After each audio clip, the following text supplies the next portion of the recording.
And then we got a lot of drip marketing. So I think we got the drip marketing for basically the next 3 patches or so, because we got Frolova here. Obviously, we don't have a lot of information about the characters that are being shown here. The long-awaited performance, Frolova.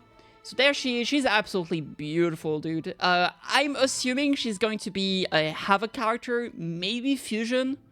That's what my guess would be. I feel like because she's kind of like chaotic and she has like the spider lilies. To me, that screams more as Havoc, because to me Havoc feels like chaos and death and stuff like that. But who knows? She looks really pretty. Then we got this girl. Oh my lord. I think she's straight up my favorite. Shisa. Dude, she looks so good. It's like, she has like that school uniform, I guess, right? With like a long coat, it's like a bit tattered. Then she has like a tacit mark on her arm here. It's just like visible. Like the makeup is so pretty. The haircut is so pretty. The ribbon is peak. The sword.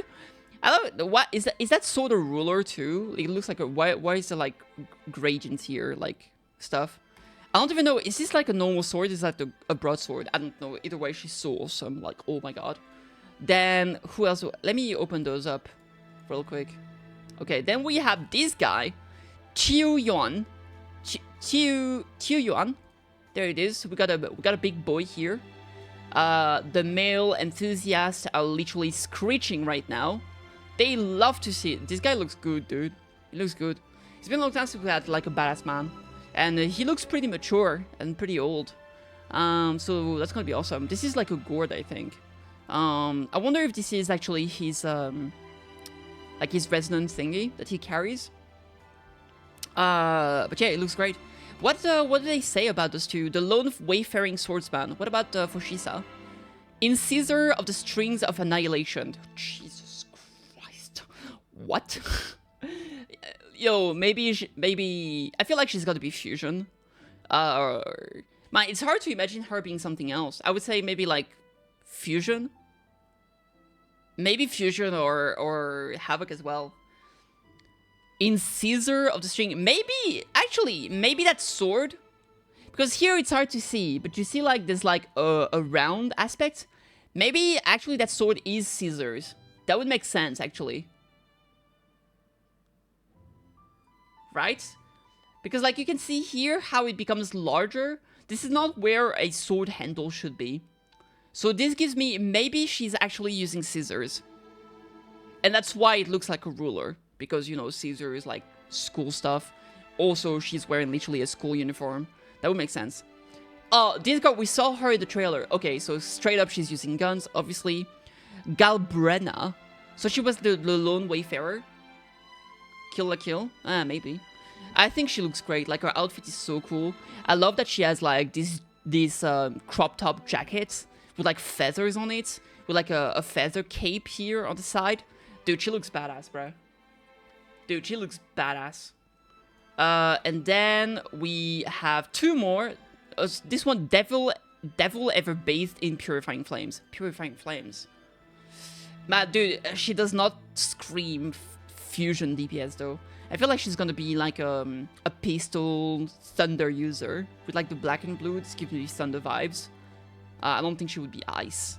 Then we got this girl. Now I think this girl could be ice. You know who she reminds me? She reminds me of Rin, Tosaka, Goddess, Fates, Grain Order. This girl, Ishtar. She reminds me of Ishtar. Do you think so? Kinda, right? It's like the hair, like the thing next to her. I don't know why, she just gives me Ishtar vibes. It's like the haircut. Like with the double ponytails. Yo, dude, she looks great. What did it say for her? Moon arrow that anchors shift of faith. I think like she's gonna be like a rectifier or something, and she's gonna be using like this weapon. Like maybe she's gonna be using some kind of you know, like the circular weapon, chakrams. She could be using chakrams, or like the same kind of weapon that the girl in Soul Calibur uses. Soul Calibur Clown Girl. Is that the Tyra? Yep. Look at that. This girl here. like this weapon. I could see her using something similar to this. So yeah, there we go. Now we have another character here, which is Augusta. So this is the Mavuika of Wuthering Waves. Obviously, she's gonna be, like, maybe she's gonna be like a past champion, or she's gonna be the Empress or something like that of the Septimont. And she looks awesome, dude. Like, she has like that Roman armor with like le abuba and le belly button. I think she looks great. And like, look at that slab of metal she has behind her. She's definitely gonna be a broadsword user. Like, holy shit. So we've got all those characters. What did they say for her? The Undying Sun, eternally ablaze. Dude, that is insane. Athena, yeah, definitely. So like, we have all the characters here. Let's say I'm gonna put on the left. My favorite are gonna be left to right. I think my favorite is actually Shisa. Then Yuno. Then, ooh, I think this girl. Then I think it's gonna be Frolova, and then Augusta, and then this guy. I know I'm not a male enjoyer. I prefer my female character. I think Shisa looks so good, like straight up. And if she uses scissors, I'm a massive fan of characters that use scissors as weapon. Like straight up. But I think this is actually a scissor. I'm not 100% sure, but I think it would be. So she's my favorite, then this girl. Also because I feel like they have the more unconventional potential weapons, right? Because like, if this is scissors, that's crazy. If this is like end up being a Lashakram or like the same weapon as Tara, that's crazy too. The guns, I don't really care about the guns. I think guns is like some of my least favorites weapon type. I will say, I think Carlotta ended up being like really cool even with a gun. Like, her gameplay is awesome. But like, her design is so good, dude. Like, holy shit. And then here, Frolova, I don't know. I'm just not a big fan of like the bandages over the eye. I never really liked that. But I mean, she looks cool, and I do like the spider ladies. So, you know, I've been looking forward to her for a long time. I think Augusta looks cool, but she's probably like a very stoic, badass woman. We'll have to, I think, getting to know her through the story might change my opinion of how high she is. And then finally, this guy, I don't care. I wonder, actually, you know what? I wonder if this guy is somewhat linked to Shanshin. Because they kind of have like the same aesthetics, the same black and white and green in their outfit, both. You know what I mean? Wuwa, permanent character. I don't remember her name. This girl here. What's her name? This girl. Janshin, yeah. Like, see, look at that. They both have, like, white, red, and green in their outfits. So I wonder if they're related some way. Maybe he's her master, or maybe they, like, train in the same temple or something like that. I'm not sure. I wonder. So, yeah, very, very cool. So, yeah, but, like, those two characters here, I really need to see more from the story. But, like, I'm definitely saving for her. Maybe could be a skip. Because while I really like her design, this is gonna make or break it depending on the gameplay. But those two, I'm pulling 100,000,000%. So yeah, those are the ones. Now, if we look at the order of which they've been like dropped, can we assume those characters are gonna come out at the same time, like in this order specifically, right? Because this is not gonna be a single patch. I also think that all of them are probably gonna be 5-star. Unfortunately, it feels like it. If I had to say, like, if one of them is not a 5-star, maybe this girl would be a 4-star. Maybe this guy could be a 4. Nah, maybe this girl could be a 4-star. If she is a 4-star, I'm gonna freaking riot, bruh. I'm gonna riot like crazy. Ain't no way. So yeah, if we go through order, then next patch we have 2.4 with who's coming out next patch? Cartethyia and Lupa. Then 2.5 we have Frolova and this girl. Then 2.6 we have Qiu Yuan and Galbrena, and then 2.6 we have Yuno and Augusta, and then maybe you will get 1-1 like 2.6, 2.7 or something, and then we straight up go into 2.8, 3.0, sorry, probably. So I guess we'll find out. Please don't make her a 4-star. Please don't make her a 4-star. Oh, she also has like a bandage on her leg here. And a garter. Dude, she's so peak. Oh my god. Ain't no way. So yeah, all those characters look really, really cool. Now, apart from that, we've had collection of small and medium-sized echoes in Septimont. I think this is just to have more information on the new echoes that we're getting, which this is basically what we saw in the video, but you can definitely read the text here if you want to. I'm not necessarily interested in this. Then what else do we have? We have some information about Jacona, like her inspiration. They reach 1 million followers on Twitter, formerly, no, X, formerly Twitter. Yeah, thanks to every rover, stick with us. We're here to announce a very different way. Let's set up for Septimont, the great Aegon awaits. Very cool, very, very pretty art of Cartethyia. We absolutely love her.